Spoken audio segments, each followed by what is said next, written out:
friends. I'm going to get into the IRS news. I'm going to get into all the latest developments, but people are up in arms about the IRS harassing pro-life groups, churches, Billy Graham's son, libertarian groups. I mean, of course they do. Don Salazar's got an article coming out where we've confirmed they're federalizing local police around the country. It's all part of the Rant Corporation plan.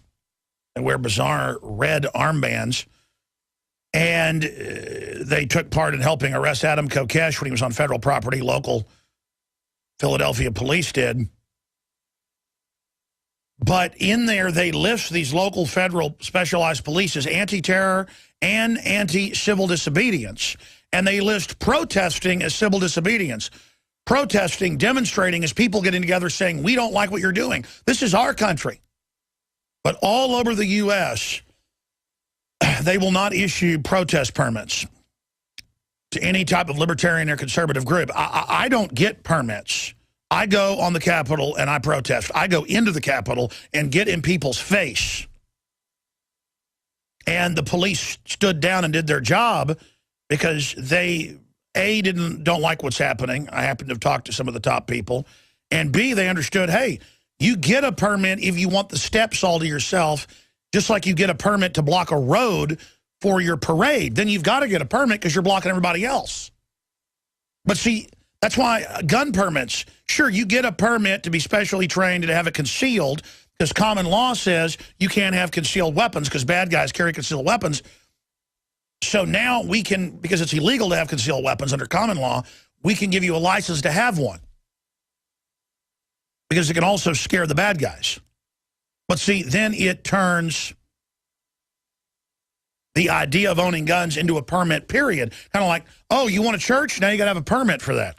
Well, Congress shall make no law respecting an establishment of religion or prohibiting the free exercise thereof. Oh, well, you're not really a church technically. You're a charity now, and that's what we passed the law on because Congress can make a law on a charity, and you've opted in to be a charity. See, it's all contract fraud. And so the IRS people have been caught, and the whole administration's clamming up, and they're taking the fifth, just like on Fast and Furious. And it's gone all the way up to the top person, right under the director, and the head of the IRS is resigning right when they were already retiring. It's all smoke and mirrors. It's all cynical jokes. And she says, I'm taking the Fifth Amendment, which doesn't mean I'm guilty. It's to protect innocent people from persecution. You bet it is, baby cakes. But I know what the IRS does. I've experienced it, and other constitutionalists I know have experienced it. I don't make a big deal out of it because I'm busy fighting the New World Order. I'm not, you know, when dirty tricks go on, all sorts of stuff, I just know I'm over the target. But of course they persecute people. I mean, I've had them, federal and state and local police, let's not exaggerate, 30-plus times conservatively over the years, come up and go, hey, Alex, let's blow some stuff up. Let's kill some cops. And when that didn't work, I'm out covering an urban warfare drill, and a commando rolls out of the bushes in front of me and Mike Hansen and starts lighting fires, going, you shouldn't have done this. And then the guy was surprised when we jumped on him. I'm not going to brag about what went on, but the point is it's all, what, you're with the government, so you're real tough. I'm supposed to be scared of you? You know what? Somebody in the wrong cannot stand up against somebody who's in the right who keeps on it coming. And the point is, I know what I'm talking about, okay? I mean, you know what it's like to go over a 200-page document like I did last night, scanning through it, probably read half of it again, and to have the memories of all their other reports that they've now gotten done. And then this means I'll be sitting here, if I'm lucky, in 10 years, reading and the next report, and all of this would have been done.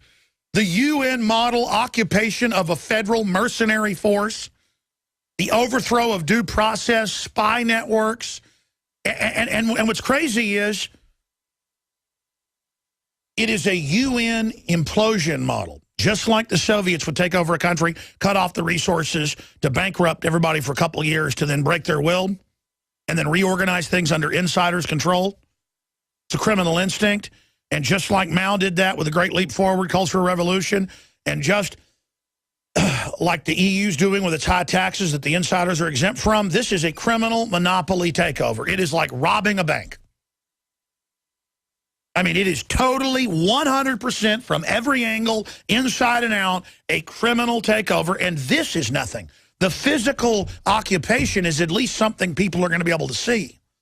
And the staged domestic terror attacks, they say, are going to start, which you saw at Boston.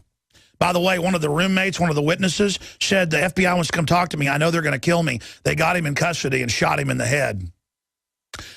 You know, oh, FBI wants to talk to Alex Jones, and he died during questioning. I mean that's the headline here. That could happen to anybody. That's how it works in the third world. Oh, it said the FBI agent didn't need to go to the hospital. They're not going to say what it was, but he may have pulled his hand away. So we shot him a couple times in the head. FBI kills Tamerlan acquaintance. Told friends he thought the FBI was coming to kill him, and they said, no, this is America, the friends are quoted as saying, you'll be fine. I like the kids at Waco, the babies, when the Delta Force put that mine, that anti-personnel shaped charge on top of the church records building, the only concrete structure inside the compound. And then the Army posed with the skulls, including children's skulls. Because nothing's more manly than a skull, huh? Really, I thought it was manly to raise a family and train people in the ways of being good and strong and building a civilization. I didn't know it was only manly to kill children. But don't worry, you're all going to be killed too. So drink your fluoride and take all your vaccines and kiss your life goodbye. Because I've looked at the actuaries, the death rate and the increase in cancer and autism and neurological disorders, and it's increasing close to 100% every 7 years or so, depending. That's a guesstimation. But you think a couple thousand percentage point in diabetes is bad now in the last 20, 30 years? Even higher if you go back to the 1950s. Cancer rates, same thing. All these other, oh, don't worry. Oh, you're an environmentalist? You think humans are the problem? You think carbon dioxide, we exhale, is the problem? Don't you worry your little mind, your little heart. Bless your little heart. Bless you. Bless all the fools that serve this. And that's the only sick consolation I've got. Is the New World Order goes after its own people because they know it's a spiritual rule. They go after their own people about 3 times more often than they go after people that resist them. So all I can tell the government is double down. Take your kids in for the full regimen of over 100 vaccines now. They're trying to make 57 of them mandatory. Roll up the sleeve, have the convulsion, and hail Satan. Kill your child for the government. Kill it so the Rockefellers can have the whole world. Do it. Commit to it. But don't be lukewarm. You either come in and get recruited to the side of light or you join darkness, you understand? Because those of you that think you're going to stand in the middle of the road and be safe, I got news for you. You're in the worst possible position.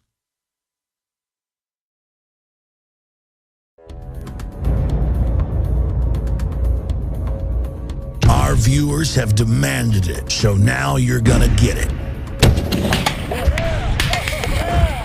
More pro-Second Amendment gun shows in the month of June. What we've learned is you cannot hide behind an I-beam when there's a 50 cal present.